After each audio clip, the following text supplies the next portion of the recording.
1 heure. Ça fait 1 heure et tout. Donc j'ai fait 2 semaines en train de dormir comme ça dans le train. Je ne pouvais pas appeler ma mère pour dire, ah, voici la situation dans laquelle je suis.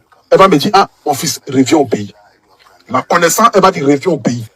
Parce qu'il ne peut pas accepter que mon enfant soit dans telle condition. Mais je suis déjà en France. J'ai laissé une petite fille à Abidjan. Il faut que je me parte pour pouvoir m'en sortir. Donc c'est comme ça que 2 semaines après, en train de dormir dans les rues de Paris, je rencontre un tonton. 2 semaines après, que je sois quitté à Toulouse. Puisque Masgadel est parti en Turquie. En Turquie, tu n'avais pas de papier pour le suivre. Et tu ne pouvais plus retourner chez le tonton. Je ne pouvais plus retourner chez le tonton. Et donc tu te retrouves dans les rues de Paris. Chez Masgadel m'a dit, ah, que lui m'a déjà trouvé au boulot, tout ça, donc je ne peux pas.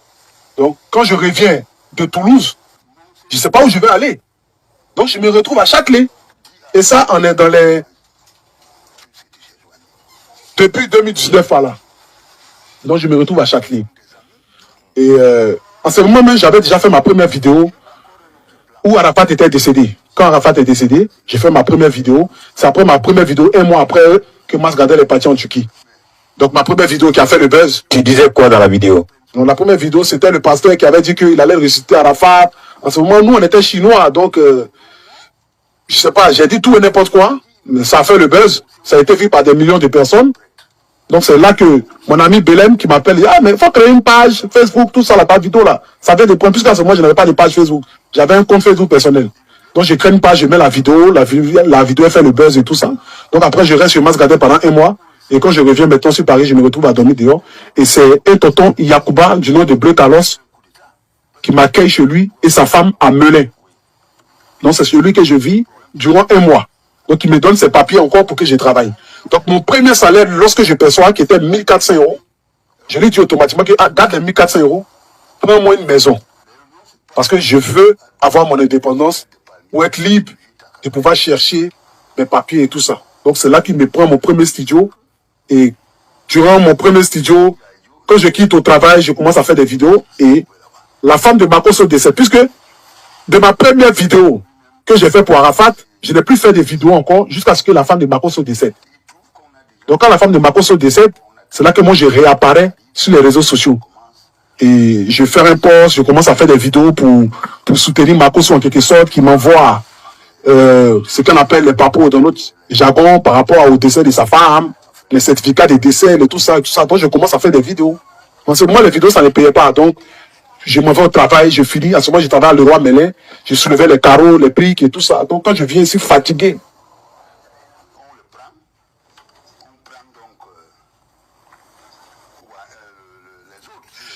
bon, sincèrement dit, moi, j'ai pas eu d'inspiration venant de quelqu'un. J'ai juste fait une vidéo comme ça que j'ai postée. Après, au fur et à mesure de faire des vidéos, tu commences à aimer la chose. Voilà, l'amour de la chose vient, l'amour de la chose vient. Voilà, je le faisais comme ça, c'était pas payé. Et jusqu'en 2020. Donc, en 2020, lorsque je fais en 2020, ma vie commence à aller un peu, je trouve des petits partenariats et c'est là que la monétisation commence à sortir. Et en ce moment, on était dans un groupe en quelque sorte où il y avait d'autres influenceurs et tout ça. Et puis, il y avait même Ividero à l'époque. Et parmi nous, les influenceurs, c'était Ividero seul qui avait la monétisation. Mais elle nous a jamais montré la monétisation. On est au moins peut-être 6 dans le groupe, mais c'est elle seule qui a la monétisation, mais elle nous a jamais montré. Bon, à chaque fois, ils nous posaient la question, mais ah, pourquoi tu mets tes vidéos différentes, mais est-ce que tu gagnes de l'argent? Il dit non, il ne gagne pas de l'argent. Elle dit, mais moi, je gagne de l'argent, machin et tout. Oui, mais tu gagnes de l'argent même, tu ne nous dis pas. Bon, comment ça marche? Moi aussi, comme j'aime chercher, donc j'ai commencé à chercher sur Internet et j'ai vu la monétisation.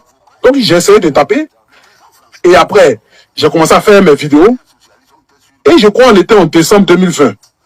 Donc à chaque fois quand je finissais un direct, je vois les pièces là, ça descend. On dit, ah, $500, $800, $700, $700, $800, $600, $700, en quelque sorte. Donc du coup, en décembre 2020, je travaille à Leroy Merlin. Donc je suis là, je vois ma banque qui m'appelle. On m'appelle peut-être 11 fois ou bien peut-être 13 fois comme ça. Donc après, je me cache dans les toilettes. Ah, monsieur Agoué Stéphane, vous allez bien manger et tout. Ben, vous venez de recevoir $47 000. On aimerait savoir d'où vient cet argent. Il dit, comment ça, 47 000 $? Il dit, ah, tu viens de recevoir 47 000 $. Donc moi, je sors, je dis à mon patron que, ah, il y a mon enfant qui est malade et tout ça, donc du coup, je m'en vais. Donc je cours, je vais à la banque, en mettant 47 000 $, machin. Donc, je regarde dans mon application Facebook, on m'a envoyé une fiche de paye. On m'a envoyé une fiche de paye venant de Facebook et tout ça, à l'époque. Donc du coup, je prends la fiche de paye avec tous les trucs, je réveille à la banque, je monte à la banque me dit, ok, d'accord, ils vont vérifier, machin, tout ça. Et après, la banque vérifie, et 72 heures après, je vois que l'argent est sur mon compte. C'est là qu'il devient fou. C'est la première fois d'entendre 47, quelqu'un qui n'a jamais eu 1 million dans sa vie. La première fois que j'ai eu 1 million, c'est ma maman qui me donne par là, non. On me verse 47 000 $. Avec les clashs et tout. C'est là que moi, ma cause, on rentre en clash. Ça s'appelle maintenant. Je commence à m'envoler âme des gens, les grands pays, les tout ce qui, les Gossi, Yao, les. Chaque jour que Dieu fait ici en direct, j'ai fait des victimes. Les papas Batremi, j'ai tout fait, les Tchoreka. Puisque, on est rentré dans le game de. Ou pas. C'était la monétisation qui me poussait. Et en ce moment aussi, il y avait un vieux père à l'époque qui s'appelle DJ Pisté de London. Son DJ Pisté de London qui était pour moi, bon, le grand frère qui m'appelait, qui dit, ah, bon, pour pouvoir gagner l'argent aujourd'hui, là, faut attaquer Grand P. Ah, faut attaquer Dossi Yao, faut attaquer tant, faut attaquer tant. Donc du coup, comme c'était des dévanciers qui étaient un peu dans les clashs et tout, il me disait que bon, comme ça marchait. Je gagnais de l'argent, mais demander à maman, où est mon père? Mais qui est mon père? D'où je viens, jamais eu l'occasion de lui demander. Et à chaque fois qu'elle voulait essayer de me parler de mon père, comme j'avais déjà pris de l'âge, 14 ans après, 15 ans, 16 ans, 17 ans, j'étais déjà devenu un jeune homme.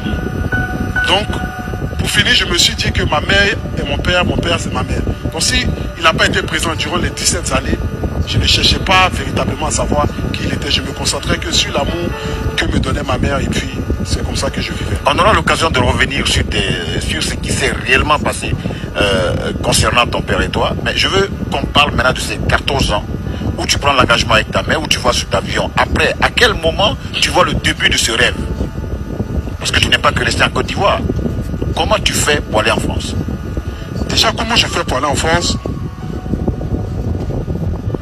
En aller en France, déjà, c'est comme un miracle. Voilà, parce que j'habitais à Koumassi, c'était en 2018. Donc là, vous avez fini de faire les tours des églises, des maisons. On a fait les tours des églises. Vous êtes allé encore à Koumassi. Bon, ta mère est des nomades. Et je crois 2 ans ou 3 ans après, j'ai appris qu'il était décédé. Et tu as fait quoi quand tu as appris qu'il est décédé? J'ai rien ressenti, franchement. Mais tu sais très bien. Rien ressenti parce que, en quelque sorte, en moi, je l'en voulais. Je l'en voulais du fait de ne pas avoir été là. Du fait de ne pas avoir eu ce papa que j'ai toujours rêvé d'avoir. Donc le jour au Palais de la Culture, c'était pour moi une manière de lui dire que quel que soit de là où il se trouve, et que je lui pardonne du fait de ne pas avoir été là. Peut-être qu'il y a là ses raisons. Oui, mais malheureusement, tu ne l'as pas fait. Et ta mère a fait une sortie qui n'a pas été appréciée par des gens. Moi, je veux dire qu'en ce moment précis, là, quel a été ton sentiment? Si toi, tu viens pour pardonner à ton père, le fait qu'il t'ait manqué, tout ça. Parce que tout à l'heure, tu me disais que tu ne voulais pas demander à ta maman où était ton papa, parce que tu as vu tous les efforts qu'elle faisait. Et après, tu apprends qu'il est décédé. Et qu'il t'a même appelé 2 fois, tu as raccroché. Alors, comment tu fais la transition entre ce sentiment de colère qui t'anime quand ton père t'appelle et que tu raccroches 2 fois le téléphone et que tu te retrouves au Palais de la Culture et que toi-même tu décides de lui dire je te pardonne? À quel moment tu prends la décision de pardonner à ton père? Et le jour du concert, tu ne le fais pas et ta mère fait une autre sortie qui est allée complètement l'irresponsable. Si, je le fais pendant que j'étais en pleurs. Je lui ai dit que de là où il se trouve, qu'il sache que je lui pardonne. Tu l'as fait à quel moment? Pendant le concert? Durant le concert, oui. Les vidéos sont encore là. Je lui ai dit que de là où il se trouve, que je lui pardonne. Et que j'aurais voulu qu'il soit là, dans ma vie. Mais malheureusement, les choses n'ont pas été faites comme il se doit. Mais bon, je peux dire que peut-être c'est le destin. Mais aujourd'hui, j'ai retrouvé ma famille, en quelque sorte. Tu as retrouvé les parents durant le problème que j'ai eu. Mais on en parlera dans la deuxième phase. Okay. J'ai retrouvé ma famille, mes oncles, mes frères. C'est des moments que je partage avec ma mère et que parfois j'ai envie de partager aussi avec mon public, à ceux qui me suivent. C'est pas tous les moments que je partage. Ok, tu recherches quoi quand tu viens exhiber les vêtements de marque que tu achètes? Ah ça, j'ai acheté ça, ça coûte tel montant, ça, j'ai acheté ça. Toi, tu as oublié que tu dormais dans les églises, tu as oublié que ta mère et toi, vous avez fait le tour de tous les quartiers de Côte d'Ivoire. Toi, tu viens t'asseoir, tu regardes les gens, on dit voilà un petit qui a réussi, et puis tu dis non, ça là, j'ai acheté ça. À qui peut, je suis le puissant, je suis ceci. Ah. C'est le show qui te le demande, c'est la magie des réseaux sociaux, c'est quoi? Je peux dire que c'est le show puisque je suis un artiste. Un artiste, c'est quelqu'un qui aime beaucoup se faire voir, en quelque sorte, puisque c'est la lumière et les projecteurs qui nous font. Donc quand je montre que j'ai acheté une chaussure Balenciaga mâchoire de Dougoutigui, que je porte là, peut-être en 1200 Non, j'ai pas compris euros. la marque, j'ai pas compris la marque. Tu as dit quoi? C'est Balenciaga mâchoire de Dougoutigui. Mâchoire de... Dougoutigui. Donc c'est 1200 euros. Donc quand je porte ça, c'est pas dans le but de montrer que je suis riche. Non, tu peux reprendre le nom de la marque, s'il te plaît. Non, c'est bon. Non. En fait, demain, ils vont s'envoler à moi.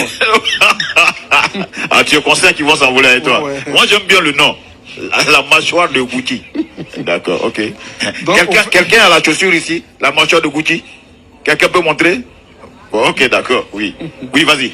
Voilà. Donc, au fait, c'est pour moi une manière, peut-être étant artiste, voilà, de me valoriser en quelque sorte. Sinon, c'est pas une manière de diminuer ceux qui sont en face ou bien d'essayer d'humilier ceux qui sont en face. Voilà, les artistes, nous, on aime se faire un peu en bling. Et puis, un artiste aussi, plus il se